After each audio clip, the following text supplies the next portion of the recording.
তিন টান একত্র হলে তবে তিনি দেখা দেন। বিষয়ীর বিষয়ের উপর, মায়ের সন্তানের উপর, আর সতীর পতির উপর টান। এই তিন টান যদি কারো একসঙ্গে হয়, সেই টানের জোরে ঈশ্বরকে লাভ করতে পারে। কথাটা এই, ঈশ্বরকে ভালোবাসতে হবে। মা যেমন ছেলেকে ভালোবাসে, সতী যেমন পতিকে ভালোবাসে, বিষয়ী যেমন বিষয় ভালোবাসে। এই তিনজনের ভালোবাসা, এই তিন টান একত্র করলে যতখানি হয়, ততখানি ঈশ্বরকে দিতে পারলে তার দর্শন লাভ হয়। ব্যাকুল হয়ে তাকে ডাকা চাই। বিড়ালছানা কেবল মিউ মিউ করে মাকে ডাকতে জানে। মা তাকে যেখানে রাখে সেইখানেই থাকে, কখনো হেসেলে, কখনো মাটির উপর, কখনো বা বিছানার উপর রেখে দেয়।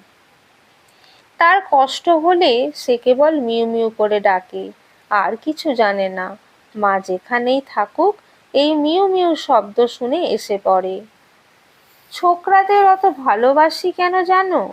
ওরা খাঁটি দুধ, একটু ফুটিয়ে নিলেই হয়, ঠাকুর সেবায় চলে। জলো দুধ অনেক জাল দিতে হয়, অনেক কাঠ পুড়ে যায়। ছোকরারা যেন নূতন হাঁড়ি, পাত্র ভালো, দুধ নিশ্চিন্তে রাখা যায়। তাদের জ্ঞানোপদেশ দিলে শীঘ্র চৈতন্য হয়। বিষয়ী লোকদের শীঘ্র হয় না। দই পাতা হাঁড়িতে দুধ রাখতে ভয় হয় পাছে নষ্ট হয়। বিশ্বাস হয়ে গেলেই হলো।